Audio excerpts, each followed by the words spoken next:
आज कई बड़ी खबरें हैं जो सिर्फ लड़ाई और हमलों की नहीं बल्कि बातचीत और समाधान की भी है।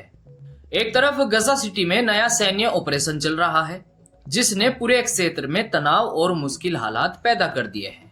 वहीं दूसरी तरफ दुनिया के बड़े बड़े नेता इस संघर्ष को खत्म करने के लिए पर्दे के पीछे से नई योजनाओं और फैसलों पर काम कर रहे हैं। आज की रिपोर्ट में हम जानेंगे कि कैसे इस संघर्ष ने दुनिया के कई देशों को एकजुट होने पर मजबूर किया है और कैसे इस युद्ध का भविष्य लड़ाई के मैदान से ज्यादा आपसी बातचीत और समझौते की मेज पर तय हो रहा है। दोस्तों, कई बड़ी खबरें हैं जिन्हें मैं आपको आसान और सरल भाषा में बताने की पूरी कोशिश करूंगा। दोस्तों, मैं हूं सलमान और आप देख रहे हैं दी सलमान हसन। सबसे पहले बात करते हैं गजा सिटी में चल रहे इजरायली सेना के ऑपरेशन की, जिसने पूरे क्षेत्र में तनाव और चिंता बढ़ा रखी है। कई दिनों से चल रही आईडीएफ की कार्रवाई अब हवाई नहीं बल्कि जमीनी स्तर पर भी है। बड़ी बड़ी इमारतों पर हमले हो रहे हैं। आईडीएफ का कहना है कि यह कार्रवाई हमास के सभी ठिकानों को खत्म करने के लिए की जा रही है, लेकिन जैसा कि मैंने अपनी पिछली रिपोर्ट में भी बताया था कि आईडीएफ को भी नुकसान हो रहा है।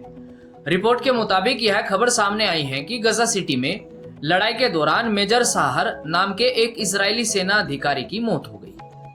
कहा गया है कि वह 7वीं बख्तरबंद ब्रिगेड के 77वीं बटालियन के एक कंपनी कमांडर थे।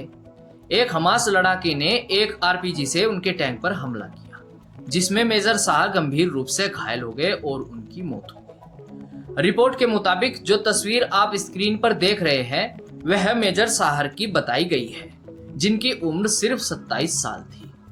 खबर यह भी है कि इस नई कार्रवाई ने गजा में एक बड़ा मानवीय संकट पैदा कर दिया है।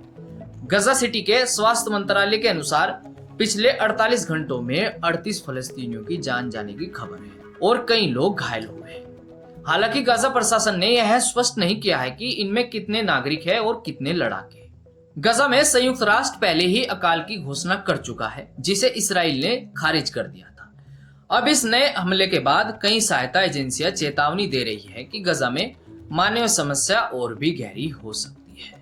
एक तरफ जहां गजा में सैन्य अभियान जारी है, वहीं दूसरी ओर फलस्तीन को एक स्वतंत्र राष्ट्र के रूप में मान्यता देने के लिए वैश्विक स्तर पर बातचीत तेज हो रही है।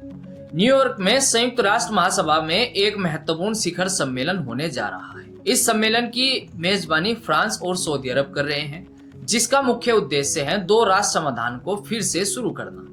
यह सम्मेलन ऐसे समय में हो रहा है जब कई देशों ने फलस्तीनी राष्ट्र को मान्यता देनी शुरू कर दी। हालांकि कहा जा रहा है कि इस सम्मेलन का इसराइल और अमेरिका विरोध कर रहे हैं। दोस्तों, कहीं ना कहीं यह स्थिति दिखाती है कि गजा में चल रही लड़ाई सिर्फ सैन्य नहीं बल्कि एक बड़ी राजनीतिक लड़ाई भी है।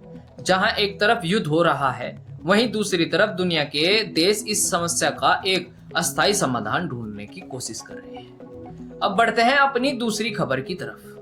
दोस्तों, जहां कई देश फलस्तीन को मान्यता देकर 2 राष्ट्र समाधान को बढ़ावा दे रहे हैं, वहीं अमेरिका भी इस संघर्ष को खत्म करने के लिए एक नई योजना के साथ सामने आया है। अमेरिकी राष्ट्रपति डोनाल्ड ट्रंप गजा में चल रहे युद्ध को खत्म करने और पूरी तरह तबाह हो चुके क्षेत्र के भविष्य को लेकर एक प्रस्ताव पेश करने वाले हैं। रिपोर्ट के अनुसार राष्ट्रपति ट्रंप सऊदी अरब, कतर, तुर्की और अन्य कई मुस्लिम देशों के साथ एक बैठक करेंगे। कहा गया है कि इस योजना में इजरायली सेना को गजा से कैसे वापस लाया जाए, इस पर चर्चा की जाएगी।